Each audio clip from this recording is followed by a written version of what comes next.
The emergency sirens echoed through the massive halls of the Galactic Council station. Admiral Kethra swam quickly through the flooded corridors that her people needed to survive. Her blue-green scales, usually bright with health, looked dull and tired. Dark circles marked her large eyes as she carried the data pad that would change everything. She had not slept in 3 days. How could she sleep when her entire species faced total destruction? The Great Council Chamber was designed to hold representatives from all the major species in the galaxy. The Corvan Empire sat in their heavy metal chairs, their gray skin looking like stone. The Nexari Collective hovered in their energy fields, their crystalline bodies glowing softly. The ancient ethereals floated in their gas-filled spheres, barely visible as shifting mist. All of them looked down at Kethra as she entered the chamber. She was smaller than most of them, her aquatic body requiring the water suit that let her breathe air. To them, she looked weak and desperate. They were right about the desperate part. "Honorable council members," Kethra began, her voice translator making her words clear to all species. "I come before you with terrible news. The Void Swarm has taken another of our worlds." She activated the holographic display. Images filled the air above the council floor. What they showed made even the oldest ethereals shift uncomfortably in their spheres. The planet Zephyr 7 had been a beautiful world just 1 month ago. Vast oceans filled with floating cities, where millions of her people lived and worked. The cities grew food for half the sector and built the terraforming equipment that turned dead worlds into homes for other species. Now the planet was gray and lifeless. The oceans had been drained completely. The floating cities were gone. Even the atmosphere was thin and poisonous. Nothing lived there anymore. Nothing could live there anymore. The Void Swarm consumed everything, Kethra continued. Every living thing, every drop of water, even the gases in the air. They turned it all into fuel for their machines and materials for their ships. She changed the images. Now they showed the swarm itself. Millions of black ships in strange shapes that hurt to look at. They moved like a disease through space, covering star systems like a shadow. Each ship was made from the remains of worlds they had destroyed. "This was our third colony world lost to the swarm," Kethra said. "Our home world is next in their path. We have maybe 2 months before they arrive there. 12 billion of my people live on our home world. We cannot evacuate them all." The Corvan representative stood up. General Thokvar was a massive creature with 4 arms and skin like armor plates. His people were warriors who had conquered dozens of worlds through strength alone. "The Corvan Empire sympathizes with your loss," he said in a voice like grinding stone. "But we cannot spare our fleets for a battle we cannot win. The swarm has consumed hundreds of worlds. No military force has ever stopped them. The mathematical probability of success is 2.7%, added the Nexari speaker. The Nexari were living computers who calculated everything. If they said the odds were bad, they were very bad.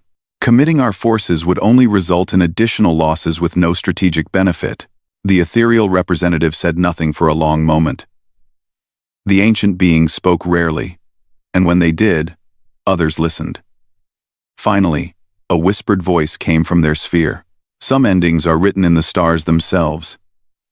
Perhaps the time of the water people has simply come to its natural close. Kethra felt her heart break. These were the most powerful species in the galaxy. They had technology beyond anything her people could imagine. They had weapons that could crack planets, and shields that could stop entire fleets. But they would not help. "There is one other option," she said quietly. The council members looked at her with surprise. What could she possibly suggest that they had not considered? "The humans," Kethra said. The reaction was immediate. General Thokvar actually laughed, a sound like rocks falling. The Nexari representative's crystals flickered with what might have been amusement. Even the ethereals seemed to shift in a way that suggested they found the idea strange. "The humans?" General Thokvar said. "They have been in space for less than 200 years. Their weapons are primitive. Their ships are converted mining vessels and cargo haulers. They have maybe 50 military ships in their entire fleet. Their technology is centuries behind ours. added the Nexari. They still use chemical fuel for some of their ships. Their computers are so simple they might as well be counting machines, but Kethra had studied the humans carefully. She had read their history, watched their wars, learned about their strange way of thinking. Yes, they are young, she said. Yes, their technology is basic. But they have something the rest of us have lost. She activated her display again. This time it showed images from human history. Soldiers charging across beaches under heavy fire.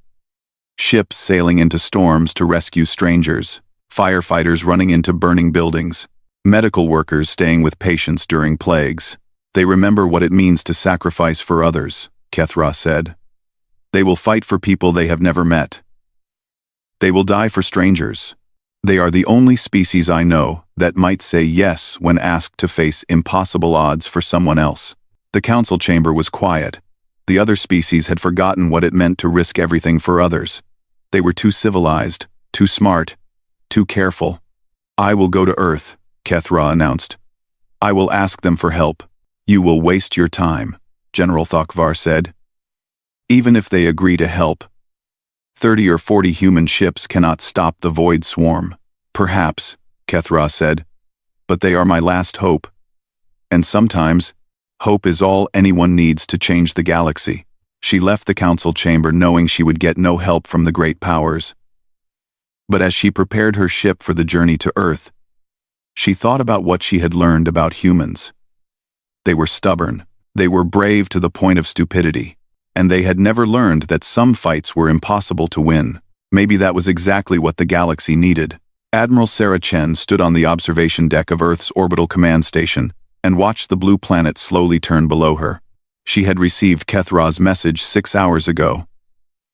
The images of the destroyed Zephyrian worlds still haunted her thoughts. Behind her, the emergency meeting of Earth's Defense Council was not going well. 30 ships, Admiral Morrison was saying. That's all we can spare without leaving Earth defenseless. 30 ships against an enemy that destroys entire star systems. The math is simple, added General Williams. We would be throwing away lives for no reason. The Zephyrians are doomed whether we help or not. Chen turned away from the window. She was smaller than most of the other military leaders, but when she spoke, everyone listened. She had earned her position by being right when others were wrong, by finding solutions when others saw only problems. When did we become the kind of people who abandon others because the odds are bad? She asked quietly. We became smart, Admiral Morrison replied. We learned not to waste resources on hopeless causes. Chen activated the wall display. It showed the same images Kethra had brought to the Galactic Council. But Chen had added something else. Human historical footage. The evacuation of Dunkirk. The Berlin airlift. The rescue operations during Hurricane Maria. This is who we are, Chen said. We don't abandon people because it's dangerous. We don't let others suffer because it's not our fight. We help because it's right. The Defense Council argued for another hour, but Chen had already made her decision. After the meeting ended, she began making calls. Her first call was to Mars. General Rodriguez commanded the Martian colonial marines, the toughest fighters in human space.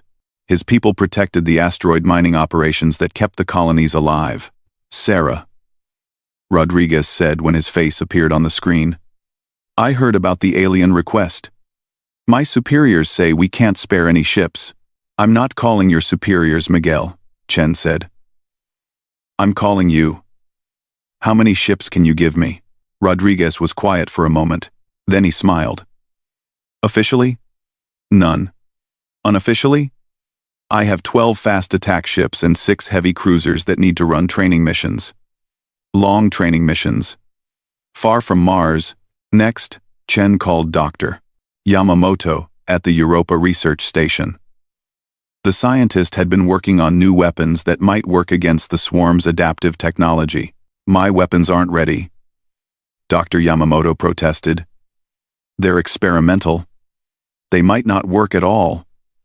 Neither are we ready, Chen said. But sometimes you have to fight with what you have, not what you wish you had. But Chen's real plan was much bigger than just human ships. Over the past century, humanity had made friends across the galaxy. Not the big powers like the Corvan Empire or the Nexari Collective, but smaller species.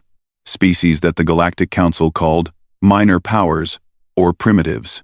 The Chitauri were insect-like creatures whose homeworld had been attacked by raiders 15 years ago.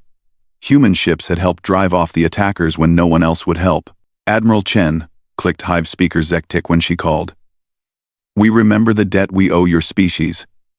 Our warrior ships will answer your call. The resonants were living crystal beings whose trade routes had been disrupted by civil war. Human merchants had kept delivering food and medicine, even when it was dangerous, preventing mass starvation. The harmony speaks, chimed Crystal Voice Brighttone. Humans sang with us in dark times. Now we will sing the war song together. The Wanderer clans were nomads whose refugee fleet had been turned away by every civilized world during the Great Drought. Only Earth had opened its ports, feeding millions of strangers and asking for nothing in return. Star Sister Chen, growled Pack Leader Ironclaw. The clans remember. Our war packs hunt with you. Werb. One by one, Chen called in favors that humanity had never intended to collect. Species after species agreed to send ships. Not because they owed humanity, but because they trusted human leadership. The meeting point was Kepler Station, a massive construction facility that orbited a dead star in neutral space. Chen arrived 3 weeks later, with 47 human ships. She expected maybe a few dozen more vessels from their allies. Instead, she found over 400 ships waiting for her. The sight took her breath away.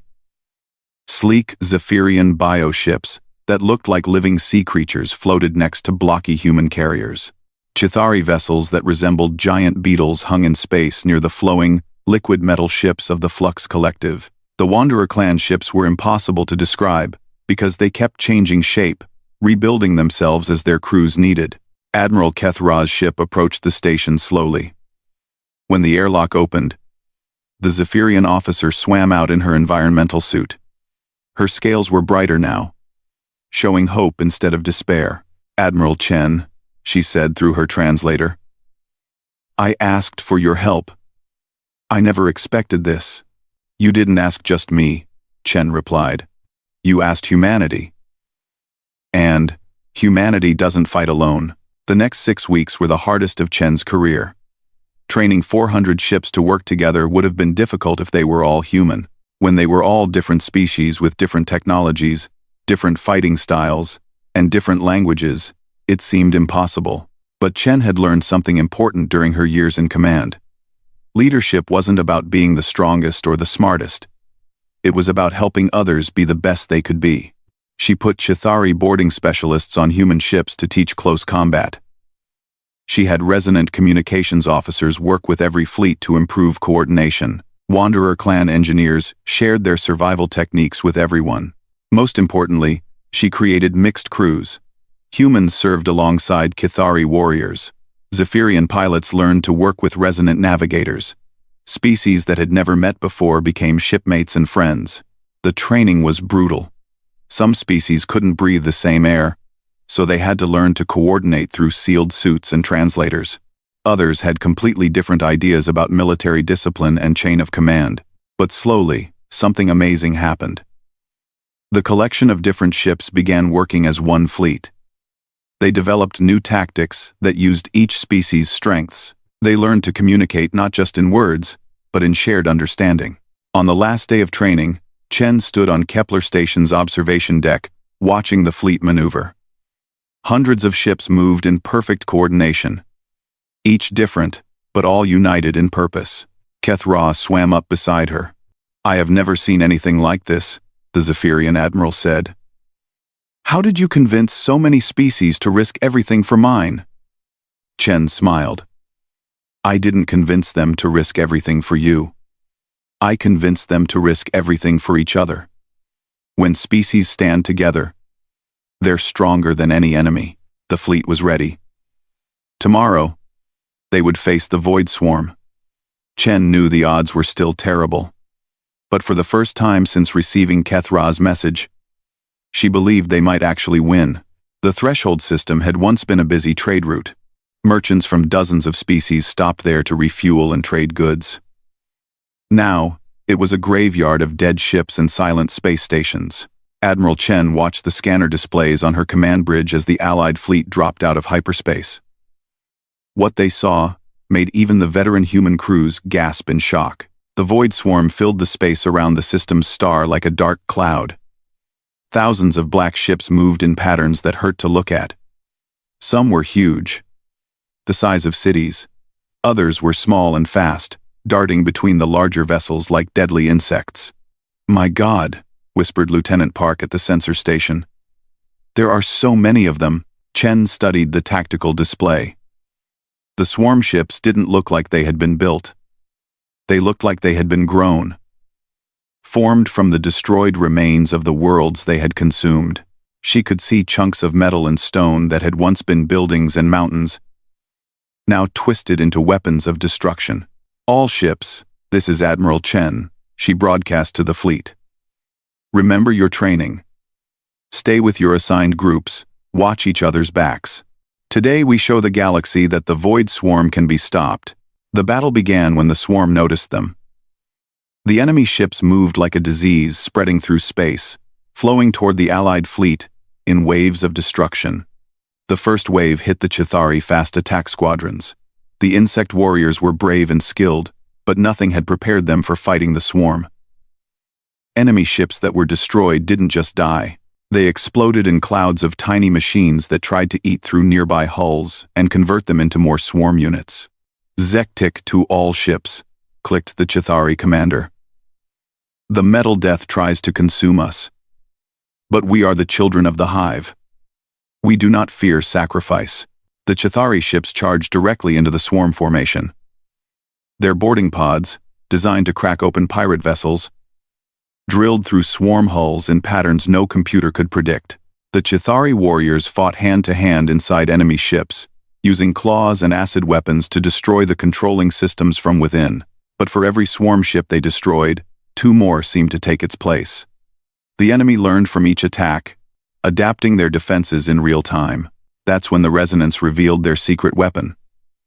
The crystal beings didn't fight like other species. They fought with music. "Bright tone to fleet," chimed the resonant commander. "Listen to our song of ending." The resonant ships began to vibrate at specific frequencies.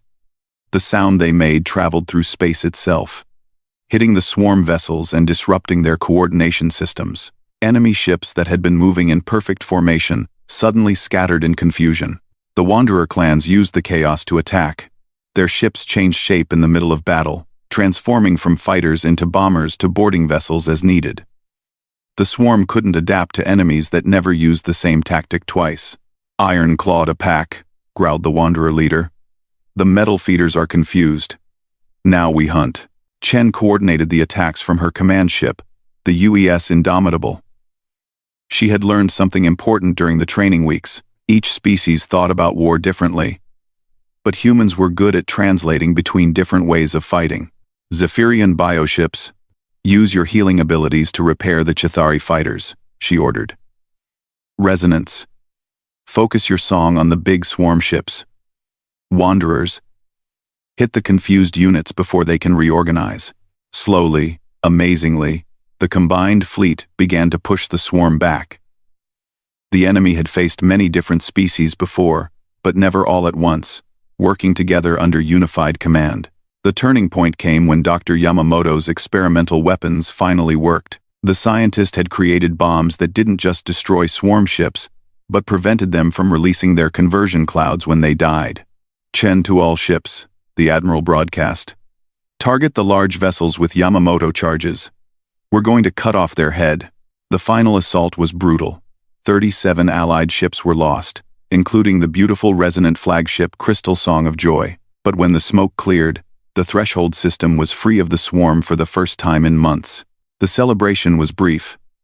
Data recovered from destroyed swarm vessels revealed the horrifying truth. What they had just fought was only a tiny piece of the total enemy force. The main swarm was still advancing toward Zephyrian space, consuming everything in its path. Chen called a meeting of all fleet commanders aboard Kepler Station's mobile command center. The station had followed them to provide repairs and supplies. "We won a battle," she told the assembled officers. "But we're still losing the war. The main swarm is too big to fight directly." "Then what do we do?" asked Admiral Kethra. "We cannot evacuate 12 billion people from our homeworld." Chen activated the tactical display. It showed the swarm's advance pattern across multiple star systems. She had been studying it for days, looking for weaknesses. "We don't fight the main body," she said. "We fight the edges." The swarm extends tentacles in all directions to gather resources. If we cut off enough tentacles, we might force them to slow down their advance. "That would mean splitting our fleet," objected Hive Speaker Zektik.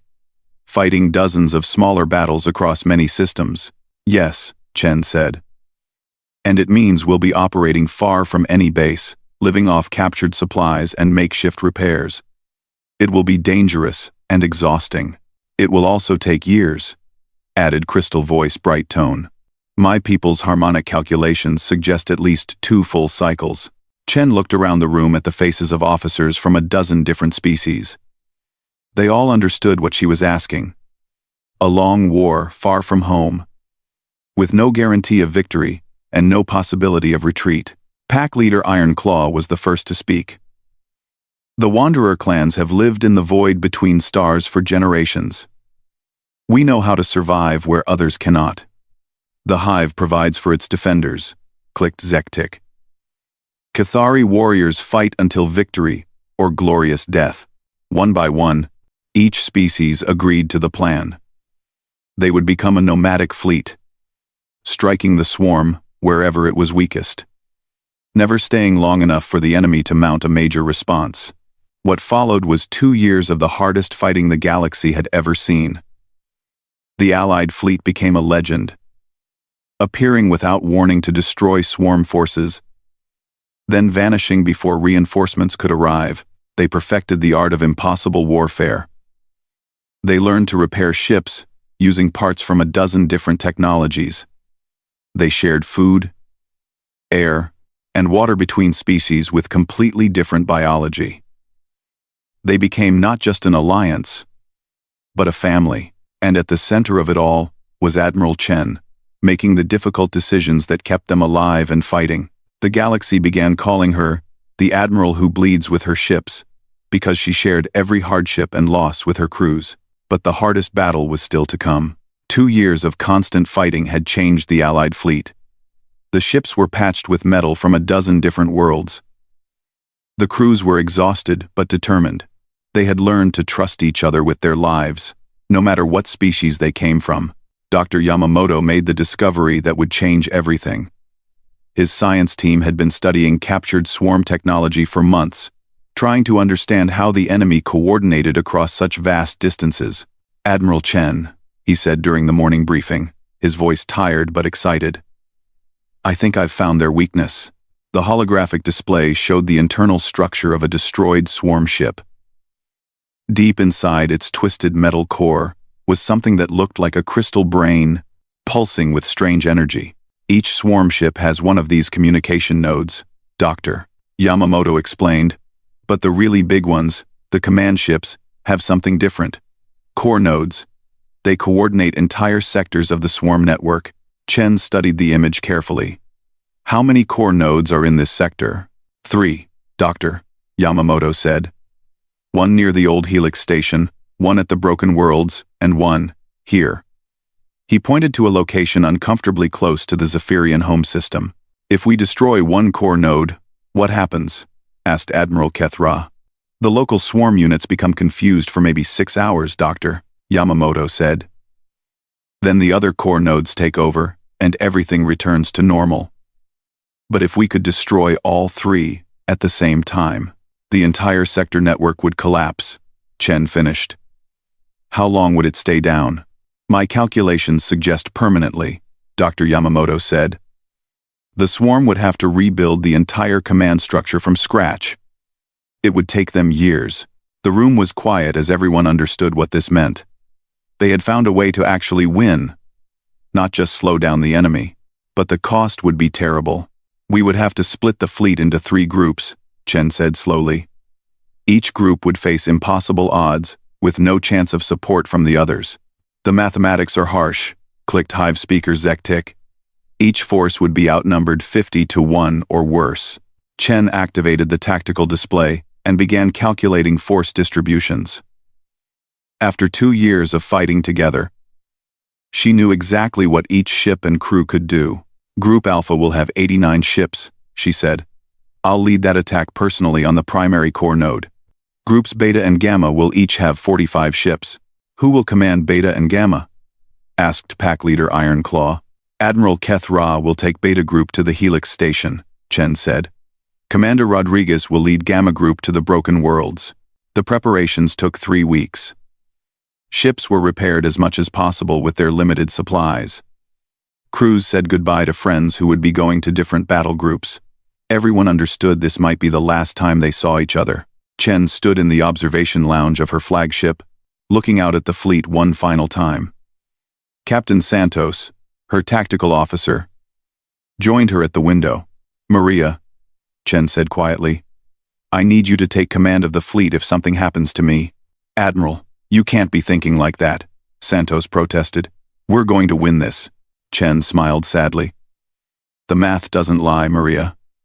Group Alpha is going to face over 3,000 swarm ships with less than 90. Some of us aren't coming back. The 3 battle groups separated the next morning. Chen watched groups Beta and Gamma disappear into hyperspace, carrying their courage and determination to distant battles she would never see. Group Alpha's target was the heavily defended core node near the Zephyrian border. Intelligence reports showed it was protected by the largest concentration of swarm forces they had ever encountered. The battle began badly. The swarm had learned from previous defeats and was ready for coordinated attacks. Enemy ships moved in perfect formation, adapting to every tactic the Allies tried. All ships, concentrate fire on the outer defenses, Chen ordered. Kithari boarding teams, wait for my signal.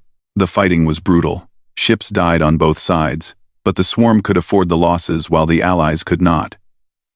Chen watched her tactical display as ship after ship went dark. The breakthrough came when the Resonance made the ultimate sacrifice. Crystal Voice Brighttone and her entire squadron channeled all their energy into a harmonic weapon that tore a hole in space itself, creating a passage directly to the core node. Admiral Chen, chimed Brighttone's final transmission. The way is open. But not for long. Chen looked at her remaining ships.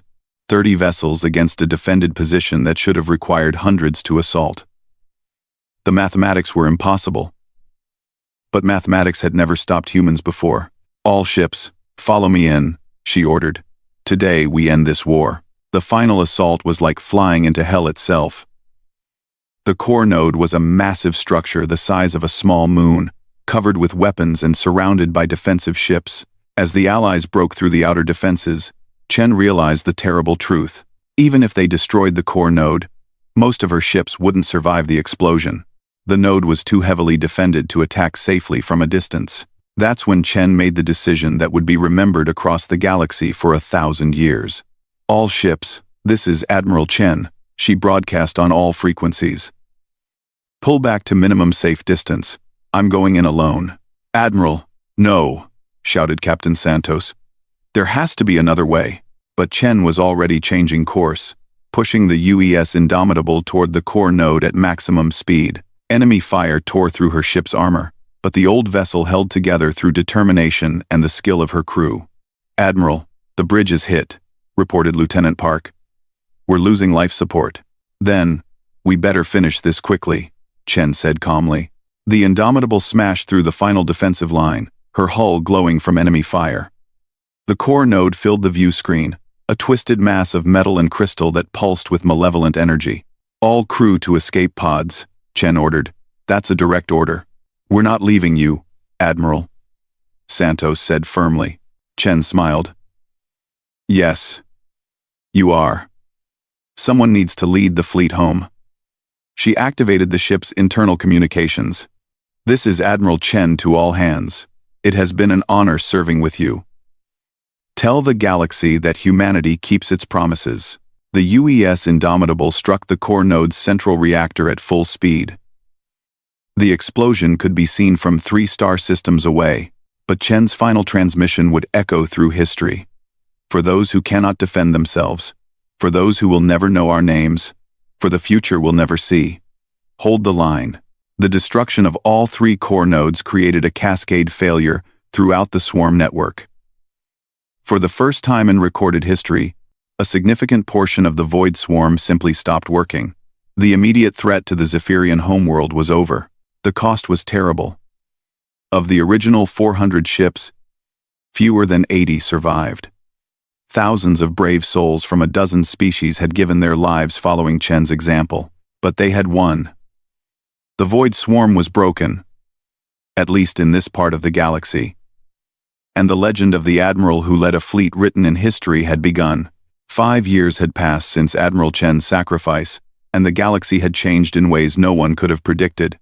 Captain Maria Santos stood on the observation deck of the new Kepler station, watching ships from dozens of species dock at the massive facility. What had once been a simple construction platform was now the galaxy's first multi-species naval academy. Santos wore the uniform of the United Fleet, a new organization that had grown from the ashes of Chen's original alliance. Her captain's rank was recognized by every major government in the galaxy, something that would have been impossible before the war.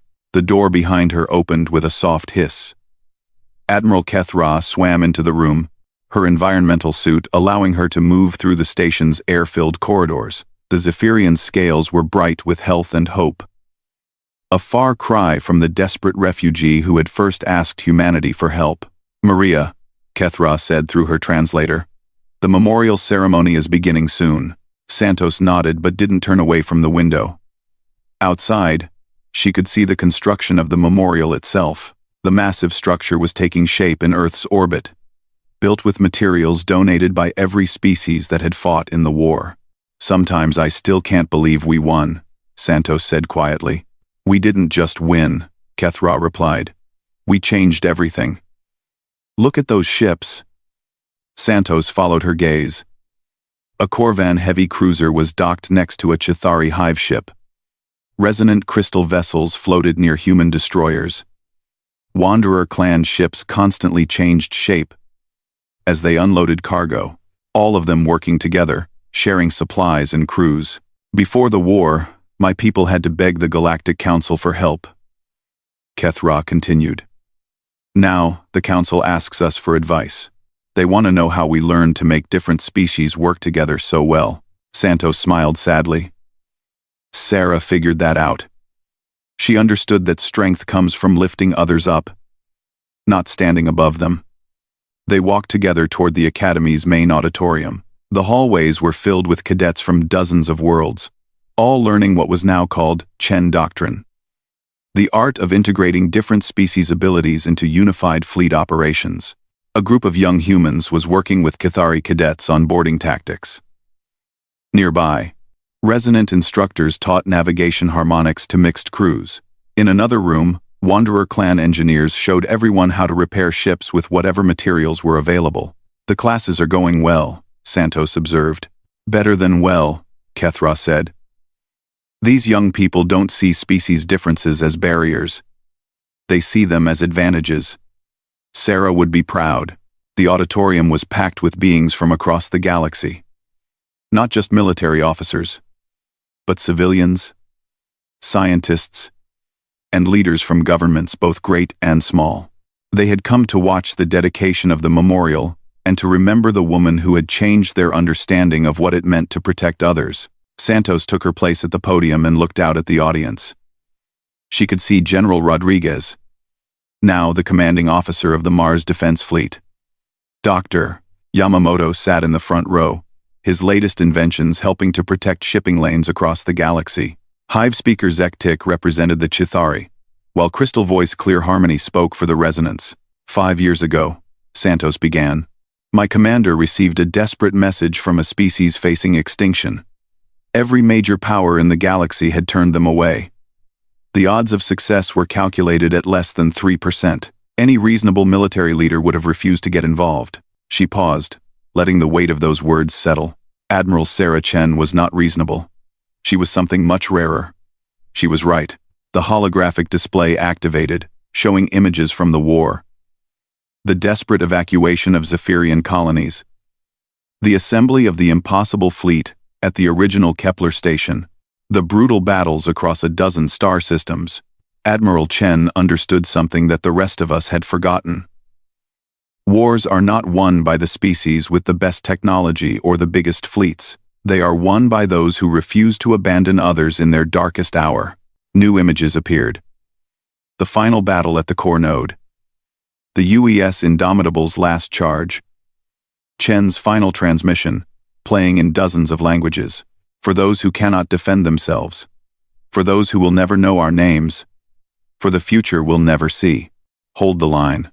Santos had to pause as emotion threatened to overwhelm her. Even 5 years later, those words could bring tears to her eyes. Today we dedicate this memorial not just to Admiral Chen, but to everyone who fought and died to prove that the galaxy's future belongs to those who stand together. The memorial will broadcast Sarah's final message continuously, in every known language, so that future generations will remember what she taught us. The ceremony concluded with a moment of silence. Outside, the massive memorial came online for the first time. Chen's image appeared in the hologram, life-sized and clear, speaking her final words to the void. But the real memorial wasn't made of metal and energy. It was visible in the mixed crews serving aboard ships throughout the galaxy. It lived in the rescue fleets that responded to distress calls from any species, anywhere in space. It existed in the understanding that protecting others was not a burden, but a privilege. After the ceremony, Santos found herself back on the observation deck with Keth Ra. The Zephyrian admiral was quiet for a long time before she spoke. "My people have a saying," Keth Ra said finally. "The greatest honor is to be remembered by those whose names we will never know." "Sarah would like that," Santos replied. "She never wanted to be famous, she just wanted to do what was right."